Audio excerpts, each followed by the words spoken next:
sê ek het met navorsing wat ek gedoen het, deur baie ou heralds geblaai. In 1998 was die eerste aardklop gewees.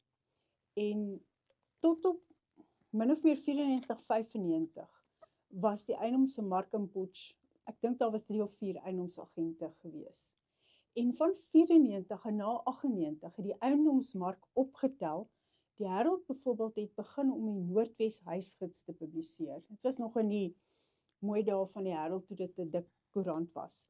Nou, as jy nou dink daarvan 1 bladsy eiendomsadvertensies na 12 bladsye Ja. met 36 eiendomsagentskappe. Oh, En dit was nou in 19 ja, dit is nou 98 ja, van net na na die eerste aardklop. aardklop. So, as jy nou kyk na al die groot ontwikkelings wat in Potchefstroom gebeur het, jy weet veral die wat hier na die noordekant van die dorp, jy weet, Ja. by die Carletonville-pad, daai goed, is alles na daai tyd. Weet wat mense begin belangstel het om Ja. in Potch te kom bly en nuwe ontwikkelings het gekom. Potch was skielik op die map, nee, Yes, die ja, eiendomsmap ja. ook. Ja. Dankie Leni.